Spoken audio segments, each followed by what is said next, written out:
नमस्कार दोस्तों, स्वागत है आपका हिस्ट्री के इस नए क्लास में। और दोस्तों, पिछले क्लास में हम लोग देखे थे कि जो सैयद वंश का अंतिम शासक था महमूद। सैयद वंश का अंतिम शासक कौन था? महमूद शाह को पढ़ लिए थे, आलम शाह था। आप कंफ्यूज हो गए थे, गूगली मैंने क्या फेंका, आप कंफ्यूज ही हो गए। तो जो अंतिम शासक था आलम शाह, उसने अपने जब दिल्ली की सत्ता बागडोर छोड़कर वो बदायूं चला गया था, तो अपना जो उसका सेनापति था बहलोल लोदी, उसको अपना दिल्ली का सुल्तान बनाकर चला जाता है बदायूं।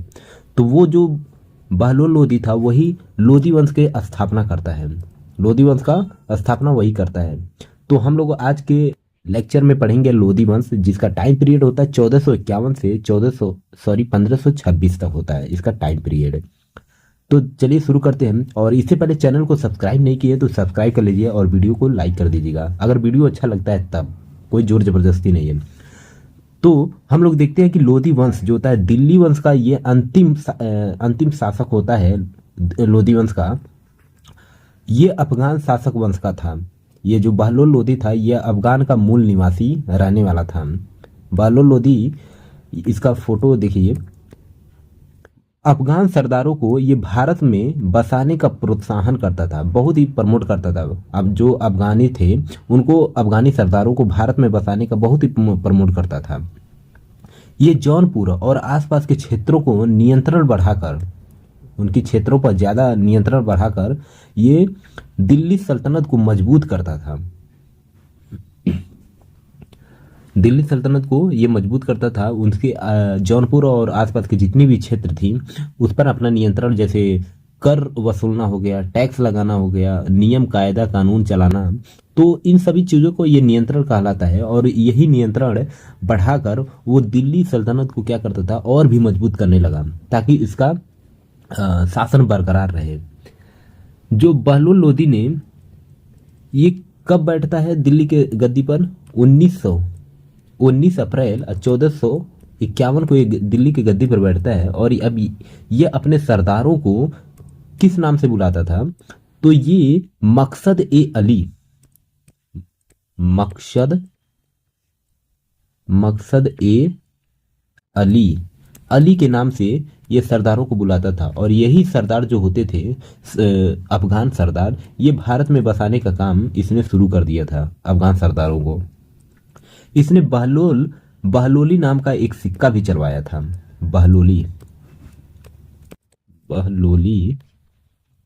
बहलोली नाम का सिक्का चलवाया था इसने। और ये बहलोली सिक्का अकबर के समय तक भी प्रचलन था। अकबर, जो आगे पढ़ने वाले हैं, अकबर मुगल, जब मुगल वंश हम लोग पढ़ेंगे तो ये अकबर के टाइम में भी ये बहलोली सिक्का काफी फेमस था उस टाइम में। यह तब अपने दरबारियों के सम्मान में ये खड़ा हुआ करता था। ये दरबारियों के सम्मान में ये खड़ा हुआ करता था। जब तक दरबारी बैठ नहीं जाते थे तब तक ये अपने गद्दी पर नहीं बैठता था। तो ये इसका जो सम्मान था ये अपने दरबारियों के प्रति बहुत ज्यादा थी। इसके मरने के बाद जो इसका पुत्र होता है निजाम खां,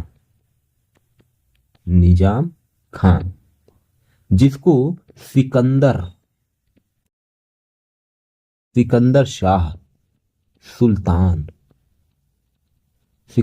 सुल्तान के नाम से भी जाना जाता है। तो इसके मरने के बाद भी इसका जो पुत्र होता है निजाम खां, वो दिल्ली के गद्दी पर बैठता है, जिसको आगे चलकर सिकंदर शाह सुल्तान के नाम से जाना जाता है। तो चलिए अब सिकंदर लोदी के बारे में हम लोग देख लेते हैं। सिकंदर लोदी 17 जुलाई 1489 को ये दिल्ली के गद्दी पर बैठता है। और सिकंदर शाह की उपाधि से अपने आप को सुशोभित करता है। दिल्ली के गद्दी पर यह सिकंदर शाह के नाम से दिल्ली का यह अगला शासक बनता है। यह वंश का सबसे योग्य शासक होता है। इस वंश का, जो लोदी वंश का होता है, ये सबसे योग्य शासक और ये क्रूर शासक भी था। कैसे, इसको मैं अभी आगे बताऊंगा। इस वंश का सबसे योग्य शासक तो यही था और क्रूर शासक भी था, क्योंकि ये हिंदुओं पर सबसे ज्यादा प्रताड़ित करता था और बहुत सारे मंदिरों को भी इसने नष्ट किया था। तो ये हिंदुओं पर प्रताड़ित करना और मंदिरों को नष्ट करना ये इसकी फितरत हो गई थी। और इसने खाद्य पदार्थ में यह टैक्स फ्री किया था। खाद्य पदार्थ खाने की जो चीज होती है वो टैक्स फ्री कर दिया था, टैक्स फ्री कर दिया था। इसने 1505 में आगरा की स्थापना करता है, आगरा की स्थापना करता है और आगरा को अपनी राजधानी भी बनाता है। दिल्ली से बाद में दिल्ली से ट्रांसफर करके वो आगरा को अपनी राजधानी बना देता है। इसने जमीन को मापने के लिए गज ए सिकंदरी नाम से एक मापक बनाता है, जिसका यूनिट क्या होता है, गज ए सिकंदरी। गज ए सिकंदरी जैसे आज के टाइम में अगर 1 केजी आलू लेंगे तो आलू का यूनिट क्या होता है, 1 केजी लेने का केजी में इसका यूनिट होता है। तो वैसे ही जमीन को मापने के लिए ये गज ए सिकंदरी नाम से एक मापक बनाया था, गज ए सिकंदरी के नाम से एक मापक बनाया था यूनिट का। तो चूंकि वो मापक का नाम था गज ए सिकंदरी, तो वो यूनिट में चाहे कुछ भी आए, सेंटीमीटर, मिलीमीटर कुछ भी आए या हेक्टेयर कुछ भी, लेकिन उसका जो मापक जो था उसका नाम था गज ए सिकंदरी। तो यूनिट में और मापक में फर्क समझिए। इसने गुल रूखी नाम का एक पत्रिका भी जारी किया था। गुल रूखी, लिख लीजिए, गुल रूखी नाम का एक पत्रिका भी जारी किया था। और देखिए बंगाल हो गया, बंगाल बिहार। तो बंगाल बिहार के कुछ क्षेत्रों पर इसने बंगाल बिहार के कुछ क्षेत्रों को इसने जीत कर ये दिल्ली सल्तनत को विस्तार किया था। दिल्ली का जो क्षेत्र है उसको विस्तार किया था, अपना जो साम्राज्य था उसको इसने विस्तार किया था बंगाल बिहार के क्षेत्रों को जीतकर। इसने संस्कृत का आयुर्वेद पुस्तक को अपनी वजीर फारसी से, जो इसका वजीर होता है, वजीर, तो संस्कृत का आयुर्वेद पुस्तक, संस्कृत का जो आयुर्वेद बुक होता है उसको अपने वजीर से फारसी में ट्रांसलेट करवाता है। किसमें? फारसी में ट्रांसलेट करवाता है। और अनिवाद पुस्तक का नाम इसने फरहगे सिकंदरी रखता है। एक पुस्तक था जिसका नाम था अनिवाद, तो उसको इसने पुस्तक का नाम क्या रखा था? फरहगे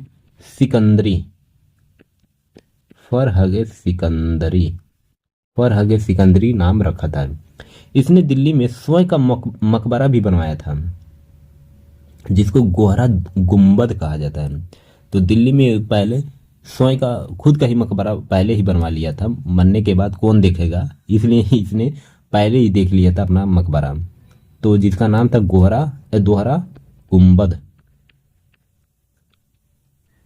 दोहरा गुंबद।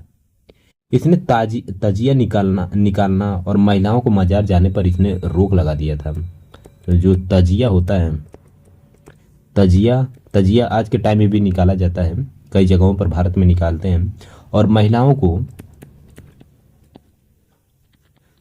को मस्जिद में जाने पर इसने रोक लगा दिया था। 2 चीजों पर रोक लगाया था, तजिया निकालना और महिलाओं को मस्जिद में जाने पर रोक लगा दिया था। इसकी जो मृत्यु होती है, इसकी मौत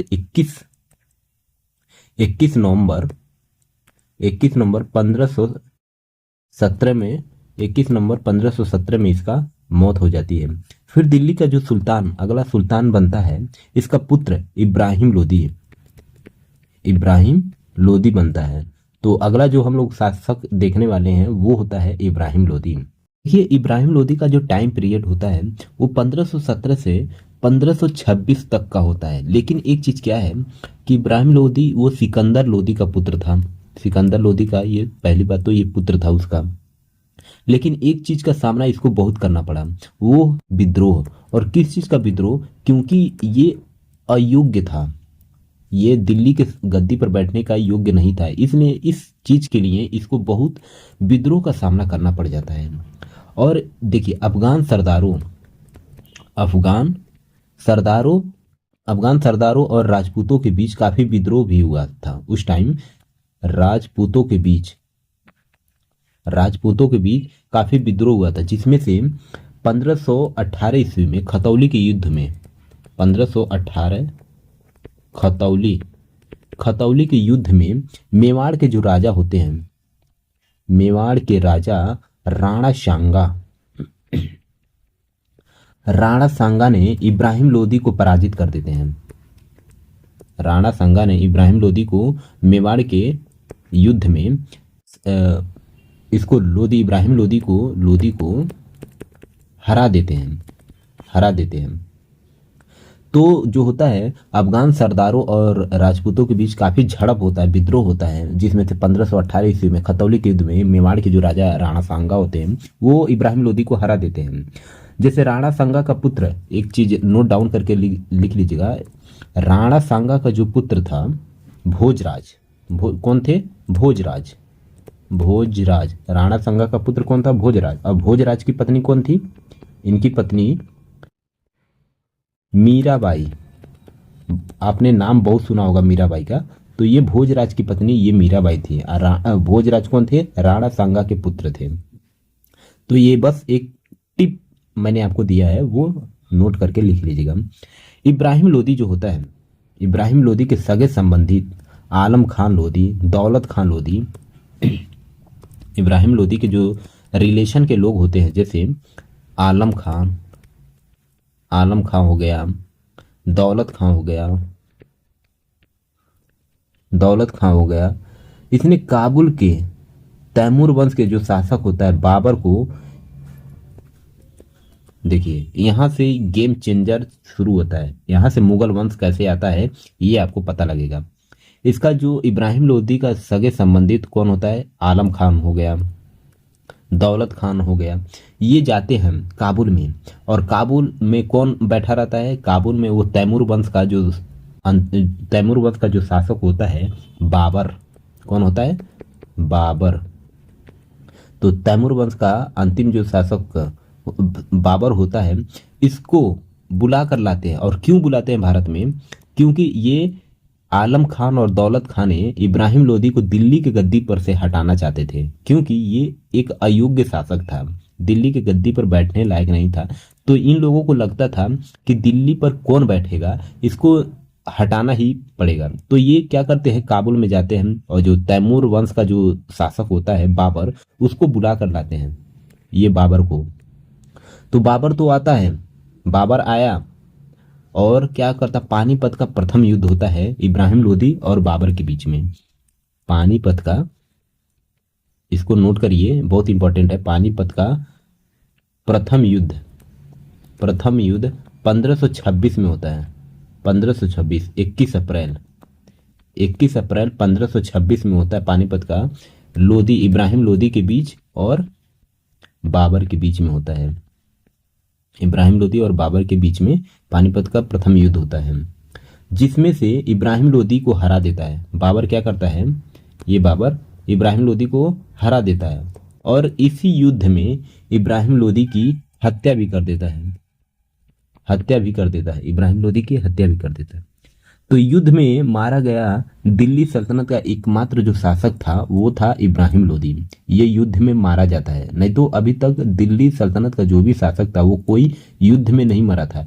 केवल यही एक अयोग्य शासक था कि जो कि युद्ध में ये मारा जाता है। अब आता है यहाँ से मुगल वंश।